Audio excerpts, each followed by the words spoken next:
Hello everybody, welcome back to Screen Stars. I'm here today to review the 2017 science fiction movie Taking Earth, an ambitious science fiction movie from South Africa that ultimately, unfortunately, fails to deliver, but it has some quite interesting ideas going on. Now, what we ultimately get with this movie is essentially there is a teenage boy hiding out on Earth and is essentially a refugee, and this alien race that is looking for him invades Earth, and they do this in two ways: by firstly infecting parts of the human race and turning them into like their zombie probes, and it gives them like superhuman strength and other abilities in order to try and herd the human race and filter them out and finding this boy. And essentially that's like looking for a needle in a haystack, and it doesn't work. So after about 4 weeks, the aliens then up the ante and pretty much kind of do like a full-scale invasion, almost to the point of full-on destruction of the Earth threats going on. Now, like I say, this science fiction movie is a very, very ambitious project, and it's actually, I think, even a film with like 150 million budget, a massive blockbuster, would have really struggled to pull off some of the storytelling elements that they had in this movie. It was far too ambitious for its own good, this movie, and that was its major failing. It's 2 hours long, and 2 hours for a low budget science fiction film is far too long. It just didn't know when to end this movie.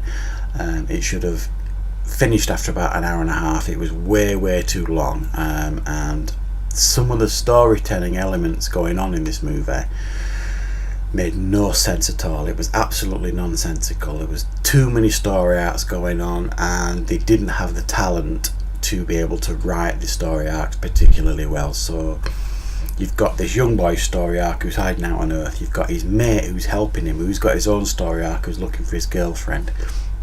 You've got his mother who brought him to Earth, her story arc while she's looking for him.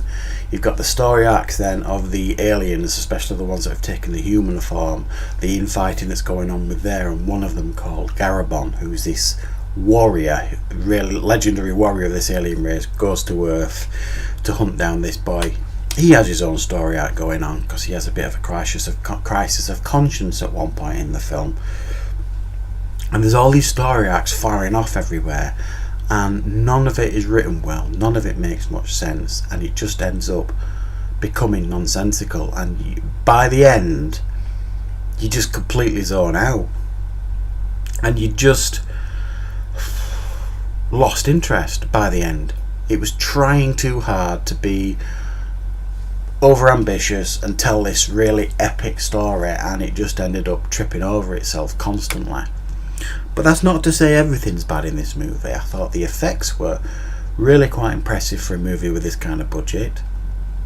I thought they did pretty well there. There were a couple of times where it was a bit, you could really tell they were cheap effects, but the majority of the time I thought they were quite impressive.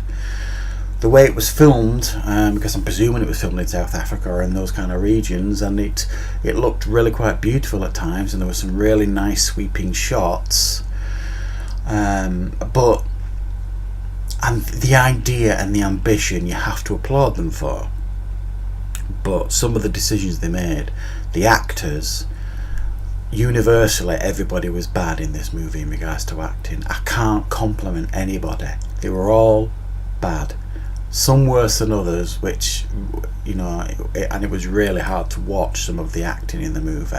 And if you actually go to the IMDb page for this movie, 90% of the actors in this movie don't even have their own picture on there for the cast, so that tells you a lot about the body of work that some of these actors have got in this movie.